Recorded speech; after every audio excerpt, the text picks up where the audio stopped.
아버지께서 아름답게 생각하시는 그 뜻을 나도 기뻐하는 것이 순종이죠. 똑똑한 자식이 우리 하나님 집에서 인정받음이 아니라 충성인데요.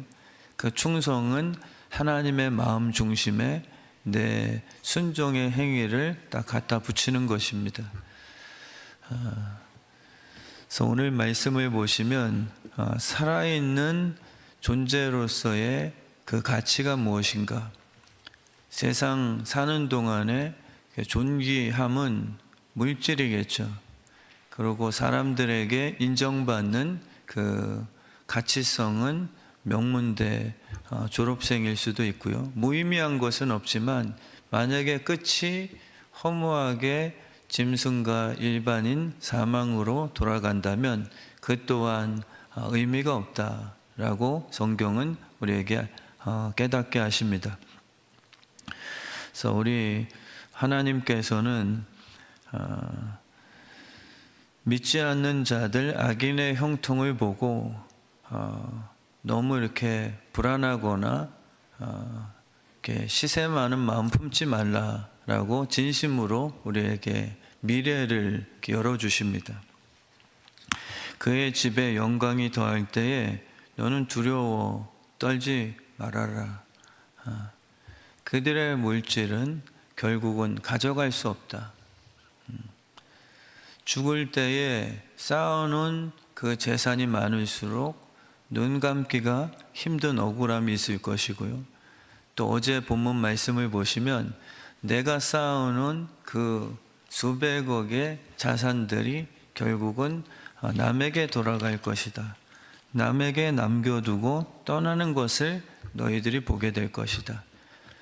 벽장에서 막 현금 수백억이 발견되고 이런 것들을 분명히 목격하게 되고 뉴스에서 듣게 될 것인데 그냥 지금 현실이 아니라 그 오래전 성경이 다 예측하신 내용들입니다.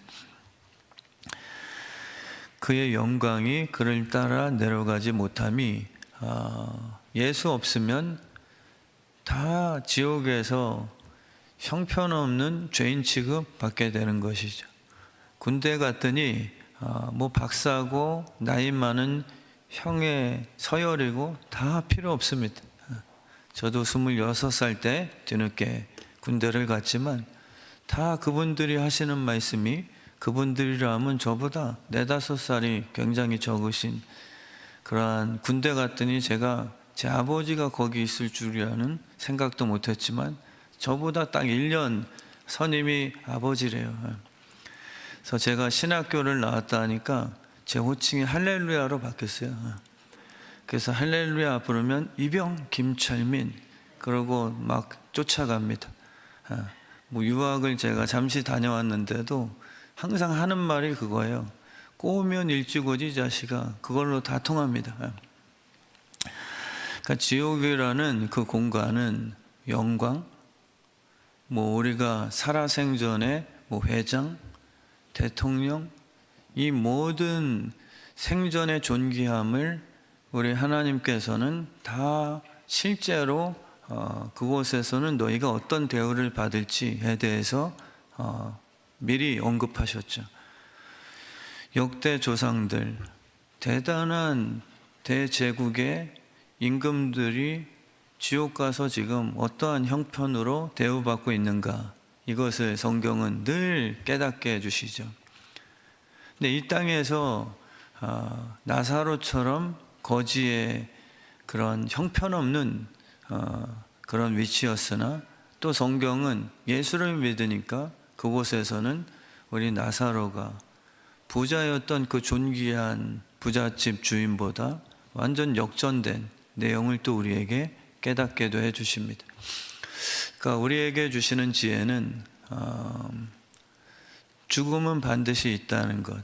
그러니까 이 땅에 사는 동안 진짜 존귀함이 무엇인지를 우리 성령님을 통해서 우리에게 지혜를 부어주시는 것이겠죠.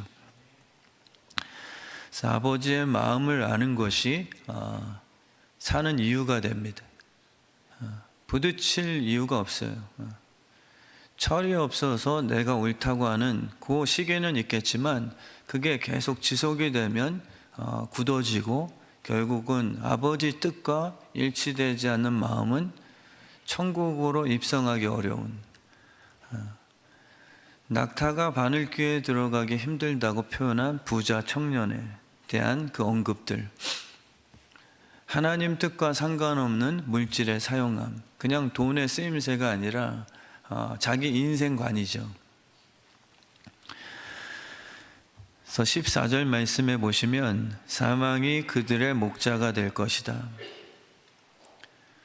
지금 우리의 삶에 내 목자가 누군가를 한번 점검해 보실 필요 있습니다. 인생은 내 뜻이 없거든요. 다 내 주목이라고 얘기하지만 본질적으로는 사망이 목자 되어서 우리를 죽음으로 이끄는 것에 대해 반항해봐도 벗어날 수 있는 존재가 없습니다. 김종국 씨처럼 열심히 운동을 해도 악한 세월에 장사가 없는 거죠. 열심히 하면 늙지 말아야 되는 것이 승리죠. 노화를 만드는 것보다 내 운동과 식단 관리가 더 파워풀하다면 나를 늙게 만드는 세월을 이겨 먹어야죠. 근데 결국은 우리의 목자는 오늘 말씀처럼 사망이 그들을 끌고 가는 인생이다. 그래서 어리석음이라는 것은요, 사망을 우리의 목자로 좋은 목자인 듯 속아서 선택하는 그러한 무지함이겠죠.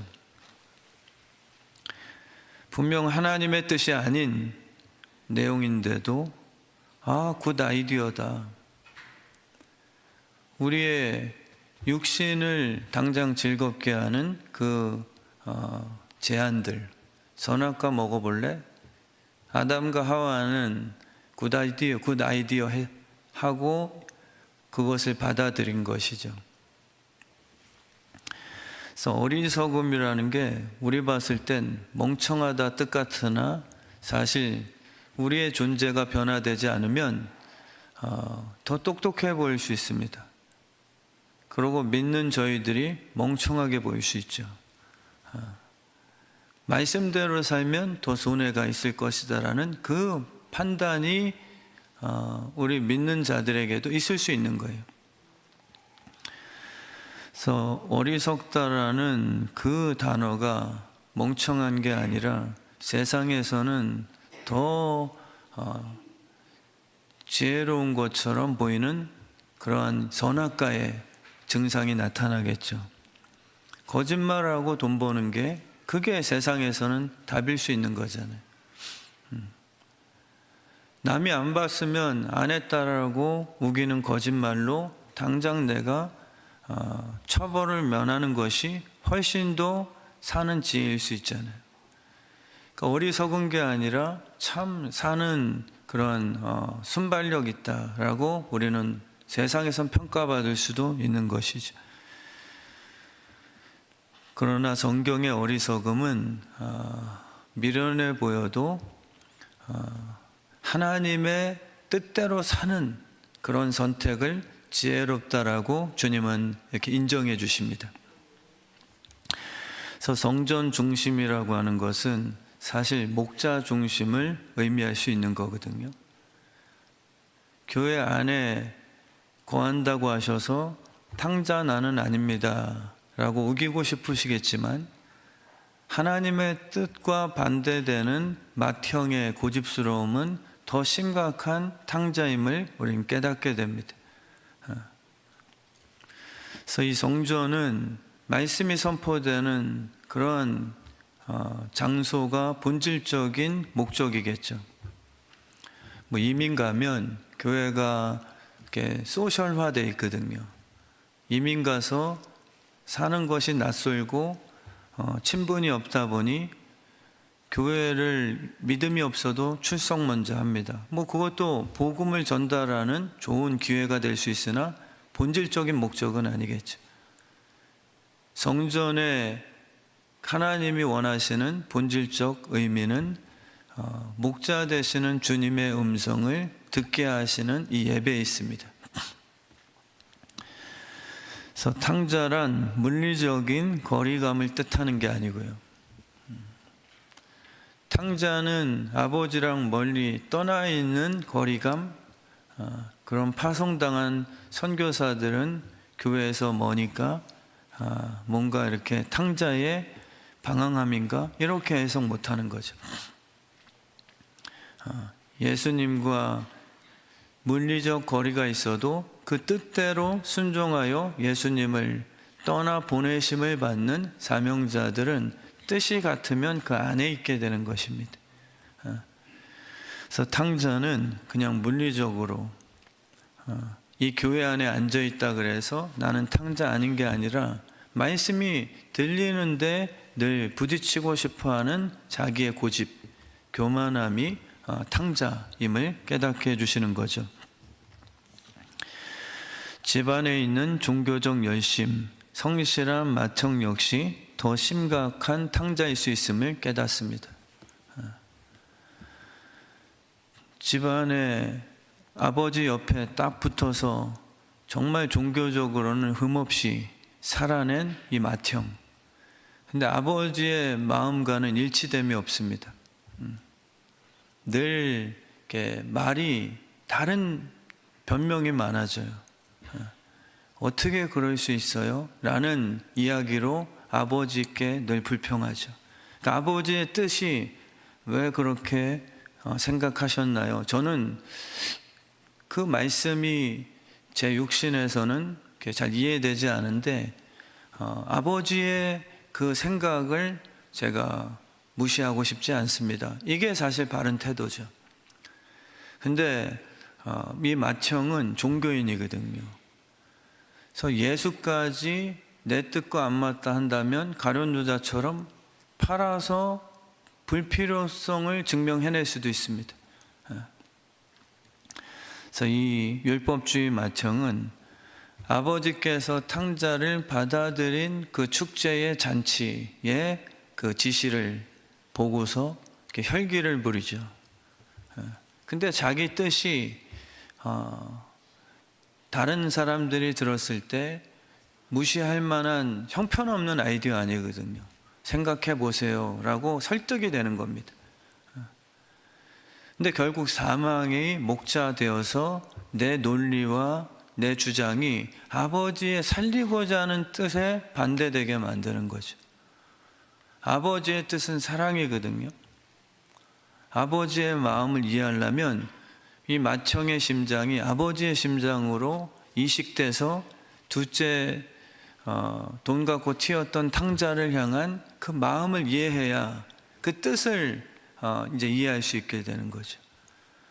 그래서 거의 이 사망이 목자되어 자기의 육신의 이득만을 항상 고집하는 이 맏형들의 특징들을 보면 이 논리적입니다.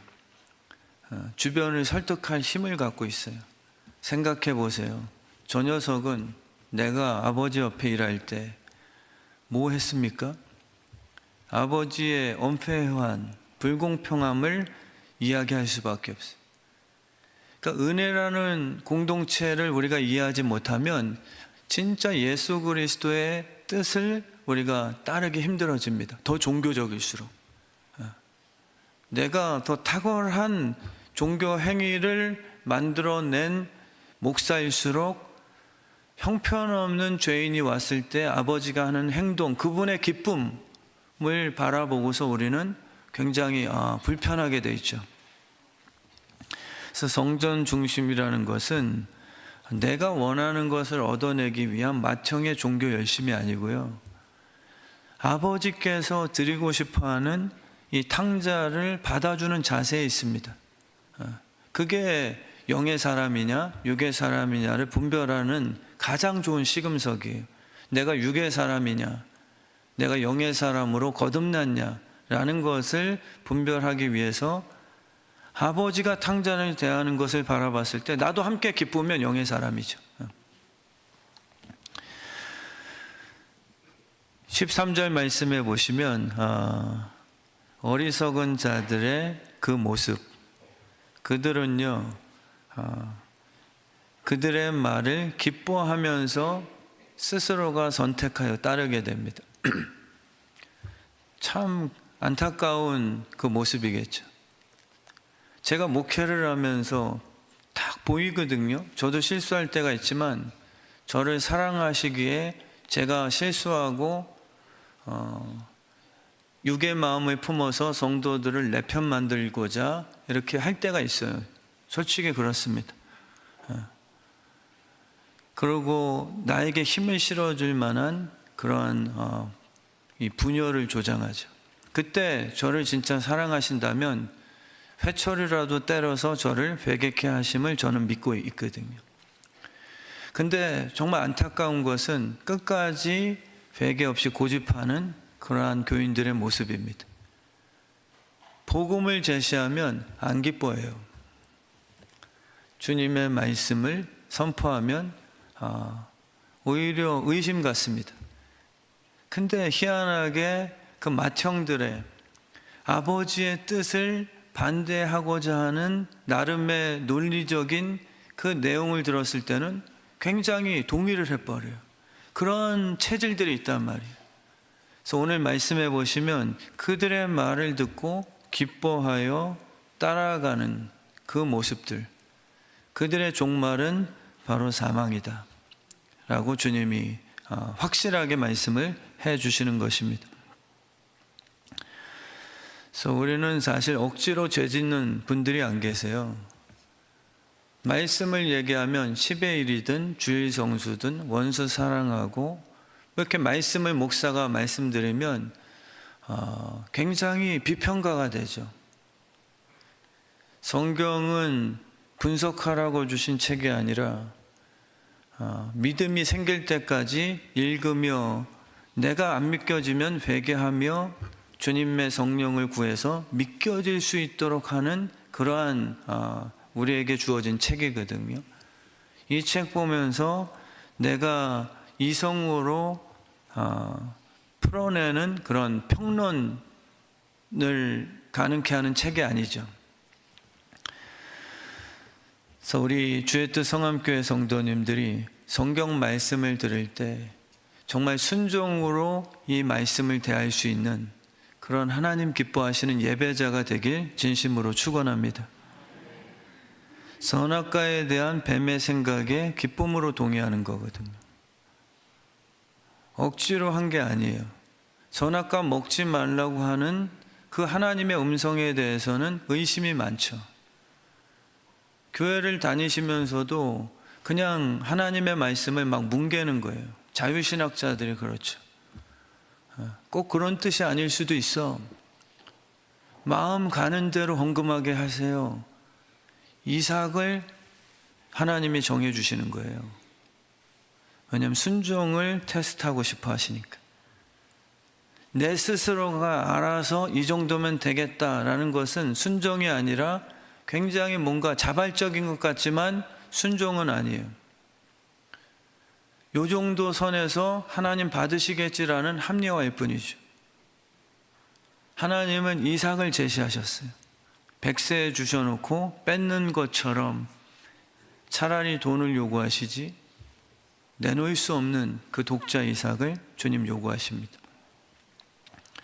그런 하나님의 생각에 대해서는 우리는 항상 불신을 갖죠. 잘 안 따르려고 합니다. 근데 죄에 대해서는 왜 교회 가면 술에 대해 절제시키는데 아주 멋지게 연구를 해서 성경에 어디 나와 하고 파고들어 버리죠.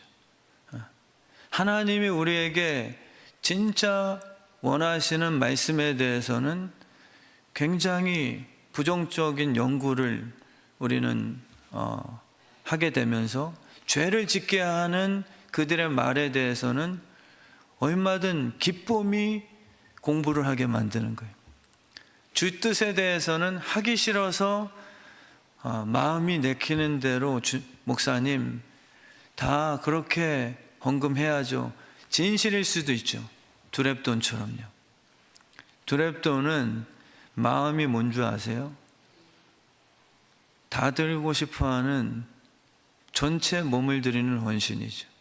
근데 가진 것이 두렙돈이라 자기의 몸을 주님 앞에 내 마음은 그 이상으로도 더 드리고 싶은 진실함이나 주님 이것밖에 있는 것이 없어 참 창피함이 아니라 주님 앞에 죄송한 마음으로 이 마음이 작은 것으로 표현된 진실한 헌금이에요. 근데 대다수는 안 그래요. 저도 포함해서. 우리 하나님은 마음을 받으시지 돈이 중요합니까? 이 말을 너무 속이는 데 사용하면 안 된다는 거죠. 우리는 그들의 말을 기뻐해요. 교회 다니면서 합리적이네? 저평가를 원하시는 거 아니에요? 예를 들어 제가 담임으로서 뭔가 이렇게 내야 될 회비가 있는데 목사님 마음 내키는 대로 하는 게 교회 아닙니까? 그 가이드라인을 정해주면 안 되잖아요. 이상을 정해줘 버려요, 하나님은요. 그리고 이삭을 뺏지 않으시고 이삭을 정해서 이삭을까지도 바칠 수 있는 그 순종함을 테스트해 버리시죠. 10의 1을 받고자 하심이 아니라 10의 1, 10의 10이라도 주께 다 바칠 수 있는 순종하는 마음을 주님은 찾고 계신 거예요. 그러고 나서 이삭 대신 다른 재물을 딱 준비를 해버리셨죠. 순종의 마음을 테스트하기 위해서는 높은 가이드라인이 실제 필요합니다. 테스트는 그런 거예요. 우리는 대다수 제가 10만 원으로 정해드립니다. 이걸 원하는 거죠. 높은 걸 싫어하고 우리가 낮은 걸 좋아하는 게 진짜 믿음도 아니에요. 우리 주의 뜻 성함교회는 정말 선악과에 대한 뱀의 생각에 기쁨으로 동의치 않는 교회 됐으면 좋겠습니다. 하나님이 선악과 먹지 말라고 하신 거에 대한 기쁜 동의. 이것을 지키고 그 자리에 있을 때 에덴 동산의 행복이 유지가 되는 것이죠. 우리의 육신을 자극하는 마귀의 공격이 너무 많습니다. 선악과 먹어라. 하나님이 먹지 못하게 하는 건 너도 신처럼 될까? 하나님이 염려하신다. 이게 마귀가 말씀 순종에 대해서 가장 잘 사용하는 그런 불안감이에요. 너 주일 성수 지켜. 그러면 고3인데 다른 애들 못 따라갈걸? 절대 그렇지 않습니다. 우리 자녀들에게 말씀에 대한 확실한 증인으로서 부모님들이 서 있어 주세요. 그거를 속이는 거죠. 다니엘아, 창문 닫어. 닫고서 기도해도 우리 성령님은 이 골방에 다 보시잖아. 그러나 다니엘은 그 문제가 아니었어요. 순종에 관한 남에게 보이기 위한 의로움이 아니라 내가 하나님께 창문을 열고 기도하겠다라는 음성을 들었으니 순종이 창문을 연 거지 형식이 중요한 게 아닙니다. 창문 닫고 기도하라 하면은 그게 닫고 기도하는 게 순종인 거예요. 그랬더니 순종에 합한 그 풀무와 사자굴 속에서의 생명 위협하는 사망의 권세로부터 하나님이 지켜주시는 그러한 은혜를 허락해 주시는 것이죠. 성경 말씀은 감히 내 이성으로 평론하고 평가하는 책이 아니라 정말 순종하면 복 주신다고 하는 그분의 약속임을 깨닫게 되는 것이죠. 성경 말씀은 뜻풀이라기보다 순종에 관한 자세를 요구하시는 것입니다. 그래서 성경 지식 많이 안다고 해서 하나님이 칭찬 안 하세요. 더 선생이 되지 말라고 하셨죠. 우리는 자꾸 우리의 이 육신의 삶에서 존귀하게 되고 싶어서 박사학위도 받고, 물론 다 필요합니다. 저도 뭐 이렇게 공부하고 뭐 했지만 제가 순종을 안 하고 지식적으로만 성경을 많이 안다면 저는 오히려 주님의 마지막 평가하시는 심판대 위에서 더 낭패를 당하겠죠. 왜냐하면 성경의 용도는 그게 아니었다라고 말씀하시니까. 나를 높여준다는 속삭임, 거기에 기뻐하지 않는 거죠. 대개 우리의 기쁨에 솟아나는 그 순간은 우리의 육신을 인정해주고 높여주는 그 제안들입니다. 거기에 우린 반응하죠. 신처럼 된다고 하는 그 마귀의 속삭임, 거기에 아담과 하와는 믿기를 물어버렸습니다. 하나님의 말씀을 기뻐하는 심장을 유지하게 해주세요. 이 말씀이 믿어지는 게 축복이죠. 하나님이 복 주시려고 하는 사람에게 허락해 주시는 것은 어찌 보면 단순합니다.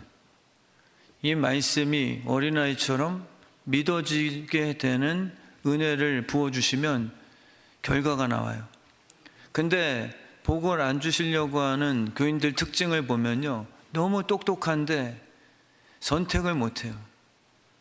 누가 봐도 좀 성숙한 신앙인이 바라봤을 땐 저거 순간은 선악과처럼 보기에 좋지만 아주 위험한데, 이게 다 보인단 말이에요. 그래서 우리는 미끼인 줄 모르고 덥석 무는 지혜 없는 선택에 대해서 이제는 기도를 통해 벗어나셔야죠. 물고기 잡는 방법과 새를 잡는 방법을 보시면, 물고기들에게 한번 잡힌 물고기에 인터뷰 해보세요. 너 억지로 끌려왔어? 라고 물으면 물고기들은 내가 멍청했죠, 나 억지로가 아니라 바늘이 있는 줄 모르고 내가 좋아하는 그 양식이 있길래 기도를 했는데, 40일 기도했는데 돌 갖다 떡이라는 그 양식을 딱 갑자기, 물고기들에게는 물 위가 하늘이니까 쭉 내려오더니만은 내게 허락됐어요. 당연히 복인 줄 알았죠. 그래서 물어버리니 그 속에 바늘이 있는 거예요. 대개 죄는요, 핑계할 수가 없어요. 우리 육신이 선택하니까. 죄의 선택은 누구 탓 못해요. 아담이 그랬어요? 하와가 그랬어요? 그게 아니죠. 문게 좋으니까. 덫에 걸린 새에게도 물어보면요, 하나님이 먹이시는 줄 알았어요 라고 그들은 처음에 그렇게 고백할 겁니다. 그러니까 이 미끼를 바라보는 이 순간적인 판단이 우리가 성령님께 물으셔야 돼요. 그걸 기뻐하는 이유가 내 육인가? 저도 똑같겠죠. 목사로서 다양하게 뜬금없이 계획 없는데 툭 주어졌어요. 그럼 우리는 너무 쉽게 얘기하죠. 갑작스럽게 발생된 그 복덩이는 하나님 주신 줄 알고 덥석 무세요. 이 원리가 무조건 다 통할 수 없다는 것이, 내 육신이 기뻐하는 것인가, 아니면 이게 과연 내 영에 받은 사명을 십자가로 가지 못하게 하는 그런 미끼인가를 분별이 필요한 것이죠. 그래서 우리 주의 뜻 성함교회 지혜가 부어져서요, 그건 세상적인 똑똑함이 아닙니다. 지혜라는 것은 하나님의 말씀에 대한 신뢰도가 살아나는 것이죠. 오른밤 맞고 왼밤 돌려대는 자가 결국 잘 된다는 것을, 그러니까 하나님의 일하시는 결과를 나를 통해 증명시키는 그 증인들이 복된 거예요. 내가 이기는 게 아니고요. 나는 재료죠. 순종은 하나님의 승리를 이끌어내는 과정이요 재료일 뿐이에요. 근데 우리는 재료가 되고 싶지 않고 이기는 자, 신이 되고 싶어 선악과를 자꾸 문단 말이에요. 오른밤을 맞으면 주먹을 날리고 싶고 내가 이긴 거죠. 하나님 내게 힘을 주셔서 굴복하게 해주세요. 근데 그건 말씀의 순종이 아니라 내 육신이 원하는 것대로 기도해서 힘을 얻어 내가 원하는 승리죠. 주님이 원하는 승리는 무엇이냐면 나는 순종하는 것. 그게 주님이 기뻐하시는 승리입니다. 김철민 목사가 야 싸움 이겼어? 아빠로선 그러죠. 저도 기질이. 아린 체린이 맞고 왔어? 이 녀석들아. 다음부터는 후드러 패줘. 아빠로선 그게 속 시원하지만 제가 성숙한 아빠라면 그거를 지시했어요. 아린 체린아, 목사 딸로서 하나님 살아계시니까 누가 너희들 향해서 오른밤 때리거든 시시하게 패배를 당하라는 그 단순함이 아니라 말씀으로 나는 하나님의 딸이니 왼밤 돌려대라. 이것을 행하고 왔어요. 그러면은 제 뜻이 성공하는 것이죠. 하나님의 뜻이 성공하는 게 하나님의 승리지, 우리의 육신이 원하는 것을 얻었다고 우리가 승리하는, 우리는 주체가 되고 싶어 하는 거예요. 내가 주인이니까요. 주 되시는 예수 그리스도께서 승리하길 원하세요? 그렇다면 내가 자기 십자가를 지는 거죠. 근데 우리는 죽어도 십자가 지고 싶지 않거든요. 내가 이기고 싶죠. 그래서 지혜란 것은 세상적인 이기는 똑똑함이 아니라 주님의 뜻이 이루어지는 나의 선택. 그럼 주님은요, 정말 패하는 분이 아니시라는 것을 신뢰하세요. 내가 이겼어도요, 결론은 뭐냐면요, 법이 못 참은 것에 대해서 저를 감옥 넣어요. 순간은 통쾌했는데 결국은 땡값 물어준다 그러나요? 결국 못 참는 분들의 최후는요, 다 손실이에요. 손실이에요. 벌금 내고. 근데 이게 주님의 말씀의 승리는요, 정말 기분 좋게 나중에 역전시키시는 거죠. 우린 거기에 다 지금 혼란스러워하는 거예요. 주일성수, 10의 1이라고 하는 그 포션, 비율, 다 이게 이대로 우리가 순종을 하면 죽으라고 10의 10 그 이상을 더 모아도 부자 될까 말까인데, 하나님의 주도권을 인정 못하고 내가 내 삶에 주도하려고 하여 내가 기뻐하는 육의 그 이야기들을 내게 전할 때 우리는 기뻐하는 그런 죄성이 다 있단 말이죠. 근데 이제는 살아보니까, 믿음으로 우리가 살아보니까 하나님의 뜻이 내 삶의 양식이구나. 이게 기쁨이구나. 청년부 사역을 할 때요, 정말 부모님 미워하는 친구들 많았어요.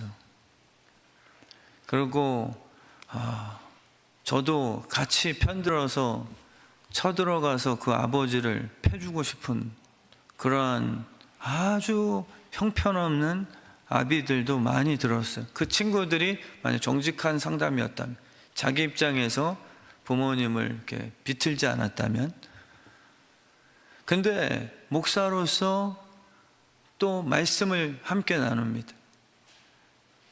우리가 당장 이기는 선택이냐, 아니면은 하나님께서 약속하신 바대로 그 부모들라도 용서하라. 이 말이 너무 어렵더라고요. 누가 봐도 용서하면 안 되는 인간이에요. 근데 제가 늘 한 말이 뭔지 아세요? 너를 위해서 하는 걸 믿어줄래? 진짜 아끼는 제자들. 그게 아니면 저는 못된 아빠네 하고 돌려보내죠. 같이 공감해주고. 근데 진짜 말씀을 나눌 수 있는 영적인 관계가 됐을 땐 제가 꼭 거짓이 아니라 그 말을 물었습니다. 너 목사로서 목사님 말 신뢰해 줄래? 네 편 안 드는 게 아니라 진짜 너를 위하는 것 네가 인정할래? 예, 말씀해 주세요. 할 때 하는 말이 말씀이지. 그리고 너를 위해서. 그럼 하나님께서 그 삶을 역전시켜 주시는 것을 우리는 목격하게 되는 것이죠. 그래서 14절 말씀에 다시 보시면 사망이 그들의 목자일 것이라. 우리의 목자는 예수로 삼는 것이 기쁨되게 하소서. 그래서 순종이라는 것은 있으라고 하신 그 자리에 머무르는 싸움입니다. 순종은요, 주님의 말씀 듣고 내 뜻을 죽여보는 거죠. 피 흘림이 없이는 사실 쉽지 않은 그러한 순종의 영적 전투겠죠. 우리의 육신은 음란한 걸 추구하고요. 우리의 육신은 혈기와 자존심의 싸움이고요. 우리의 육신은 맞고서는 못 사는 그런 죄성이죠. 근데 주님의 말씀은 언제나 거꾸로 제시가 되니까. 순종이라는 것은 그래서 있으라고 하는 위치에 혀를 깨물고 끝까지 순종하는 그 싸움일 뿐입니다. 근데 우린 거길 피하고 싶은 거죠. 요나는 자기 생각이 더 옳다고 생각해서 다시스행 배에 탑승하게 되었습니다. 요나는 니느웨를 향한 자기 뜻이 있어요. 그게 종교를 만들어내는 거죠. 니느웨는 용서받으면 안 되는 하나님의 심판. 근데 하나님의 생각은 씻어주고 싶거든요. 관계의 문제가 다 여기서 발생이 되겠죠. 하나님께서 내게 그 A라는 성도에게 용서를 선포해라 라는 뜻을 주셨으면 니느웨로 향하는 게 그게 우리의 몫이에요. 근데 우리는 하나님까지 설득하고 뜻이 안 맞으면 돈 받고 팔아 넘기려는 그 악함까지 지니고 있습니다. 다시스행 배에 탑승할 때는요, 불순종의 종말은 파괴와 사망과 멸망과 무너짐 뿐이겠죠. 마약은 순간 기분을 좋게 하나 절대 사망의 목자에 그가 제공할 수 있는 그 혜택은 죽음밖에 없습니다. 마귀에게는 살리는 성분 자체가 없어요.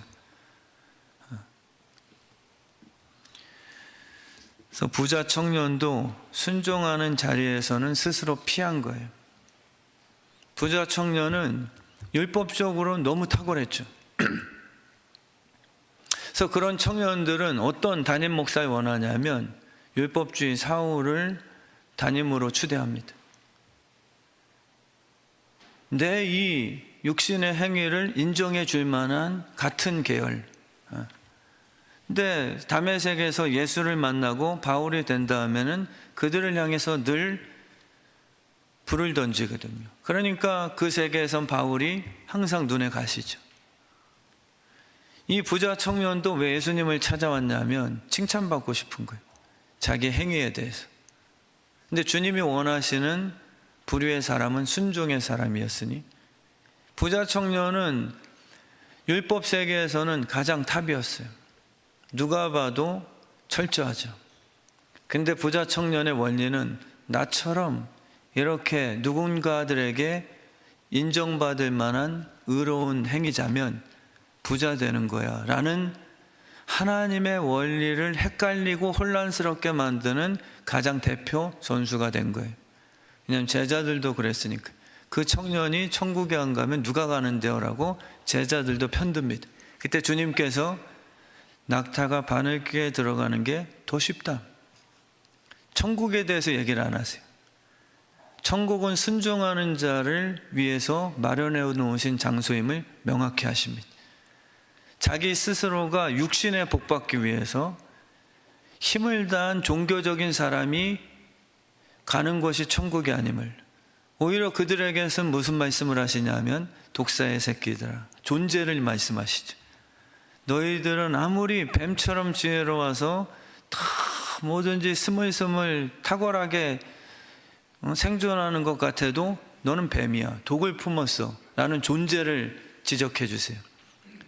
근데 순종하는 죄인들은요, 주님께서 새로운 피조물임을 너는 내 자녀라고 은혜로 받은 존재를 증명해 주셨죠. 그래서 이 부자 청년은 순종 앞에서 머뭇거리게 됩니다. 자기 스스로가 율법의 행위를 행하는 데서는 굉장히 열심히 했어요. 우리 교회도 그런 분들이 있을걸요. 담임 목사로서 주님의 말씀 듣고 순종을 요구하는 그러한 메시지에는 왜 자꾸 둘째 탕자를 위해서 재정 지출하십니까? 이 문제가 아니에요. 옳고 그름의 문제가 아니라 아버지의 마음이랑 일치되는 순종을 우리가 보여드리냐의 싸움이에요. 이 부자 청년도요, 야, 너 다 재산 팔아다가 내 말에 한번 순종해 볼래? 주님이 테스트하시는 것은요, 이 외에 없습니다. 순종만 테스트하세요. 그래서 부자 청년은 순종이 요구됐을 때는 내 육신이 받아들이기 어려운 것으로 탁 치고 들어오시죠. 그래서 이 부자 청년은 순종에 대해서는 불편했습니다. 그래서 근심을 하며 떠나갔죠.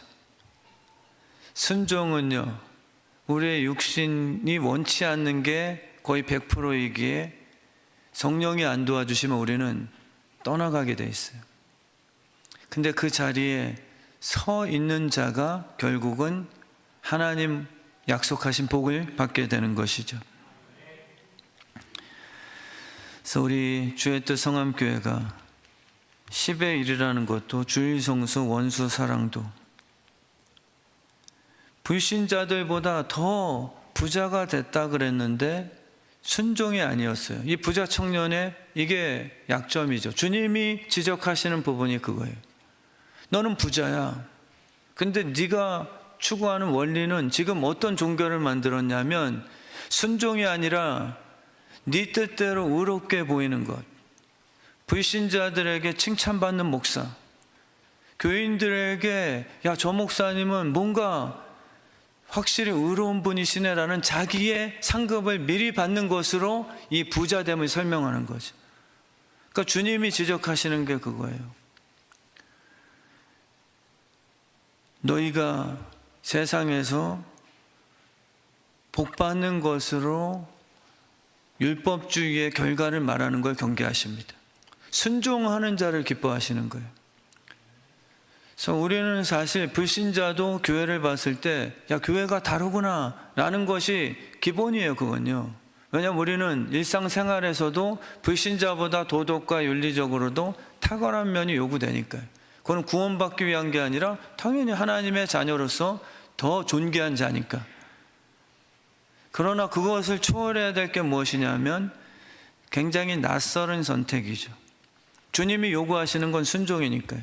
우리 스스로가 칭찬받는 의로움이 아니라 주님이 원하시는 순종의 독특함. 저 인간은 왜 항아리에 물을 갖다 넣지? 와인을 만드는 프로의 그 유학을 갔다 와서 탁월한 그런 장인이 돼야지. 근데 주님이 물을 항아리에 갖다 부어라는 그 낯선 제시. 그래서 우리는 불신자들이 바라봤을 때 물을 항아리에 집어넣는 거예요. 저분은 왜 주일날 다 내려놓고 고3인 자녀들조차도 예배하는 장소로 이렇게 기쁨으로 시간을 그렇게 사용을 하지? 이 우리가 원하는 것을 얻어내는 것으로 복받았다는 증명들이 아니라 아리나, 체리나 너 고3이니까 아빠가 목사니까 대신 기도해 줄게. 아빠의 기도 응답해서 너는 예배 안 드리더라도 너 서울대 입학했지. 이 결과로 인해서 하나님께서 김철민 목사 가문을 복받게 하셨죠 라는 게 부자 청년의 자랑거리거든요. 근데 하나님께서 원하시는 것은 그게 아니라 야, 김철민 목사는 특이하네. 고3이고 수능이 바로 당일인데도 첫째 딸을 특세라고 드럼을 치게 만들어. 그게 어떻게 보면 낯선 선택이죠. 믿지 않는 자들에게 굉장히 낯설은 선택이라 우리의 답할 것은 주 되시는 예수 그리스도께서 나에게 그런 명령을 주셨기에 나는 순종합니다. 그리고 그 순종을 통해서 하나님께서 원하시고자 하는 우리 딸들의 방향성, 서울대를 붙여주실 거라면 그분께 순종해서 부치게 하세요. 세상 방법 부자 청년처럼 야 주일날 예배 안 드리고 더 공부 열심히 해서 네 노력으로 서울대 입학된 것으로 증명하는 증인을 만들지 마세요. 그게 혼란을 주는 거란 말이에요. 오히려 다니엘과 그 친구들처럼 우상 음식을 먹지 않고 전적인 하나님의 은혜로서 야 쟤네들은 참 선택이 독특하고 낯설다. 야 그 도와주는 종이 그런 말 할 거 아니에요. 그 다니엘과 친구들은 보소서 우리의 얼굴빛이 나중에 10일 금식을 통해서 저 고기를 먹은 저 청년들보다 우리의 얼굴 낯빛이 더 탱탱해질 것입니다. 그러면 이 녀석들아 바보스럽게 왜 주일 성수 지키는데, 부자가 되려면 10회를 왜 내는데, 이기려면은 원수를 왜 사랑하는데 죽여버려야지. 이게 세상 원리. 그걸로 우리는 승리했다라는 것을 증명하고 싶으나 하나님의 의도는 그게 아니죠. 내 뜻대로 행했을 때, 내 뜻대로 순종했을 때, 야 풀무불 속에 하나님이 임재하시고 저 춤추는 저 존재는 또 무엇인고 라는 것을 세상이 질문할 수 있게 만드는 게 우리의 삶의 사명인 것이죠. 그래서 우리 주의 뜻 성암교회가요, 정말 결론을 짓겠습니다. 11시 예배 때는 조금 더 이렇게 길게 돼서 너무 죄송한데, 결론이 우리 아버지의 그 뜻에 첫째 형들이 깨어나셨으면 좋겠어요. 자기 고집 피지 마시고요. 둘째가 돌아왔을 때 아버지께서 그 죄진 둘째 동생을 위해서 잔치에 지불하는 비용이 너무 아까우시죠? 왜 저렇게 하지? 교회들은 저 손실 아니야? 그게 아니에요. 하나님의 뜻이라면요, 이 맏형도 아마 아버지의 뜻에 포함됐다면 차원이 다른 기쁨을 누렸을 거예요. 열받지 않고요. 열받으실 거예요. 아버지의 뜻에 반대하기 시작하면 우리의 삶은 늘 답답하거나 아버지께서 인정 안 하는 부자 청년으로서 아버지랑 맞닥뜨리면 근심하고 돌아가는 거예요. 예수가 없을 때는 종교 안에서 칭찬받겠죠. 근데 예수님이 왕이시거든요. 정작 그분께 나 잘했죠, 부자 됐는데 칭찬해 주시고 높게 평가해 주시고, 그때 주님께서는 순종을 요구하실 거예요. 그러니까 항상 불안한 거예요. 근데 맏형이 만약에 아버지의 뜻에 일치가 됐다면 잠시 억울한 것 같더라도 잔치에 참여한 아버지의 풍성함, 여기에 우리는 동참하게 되는 것이죠. 그래서 우리 주의 뜻 성암교회가 정말 깨닫는 하나님의 자녀 되길 축원합니다. 깨닫지 못하면 잠시 존귀한 게 그게 종교거든요.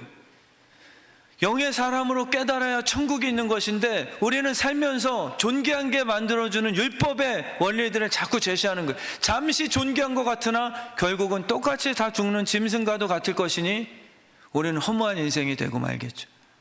정말 이렇게 차원이 있고 존귀한 하나님의 자녀로 살아가는 우리 주의 뜻 성암교회 되길 축원합니다.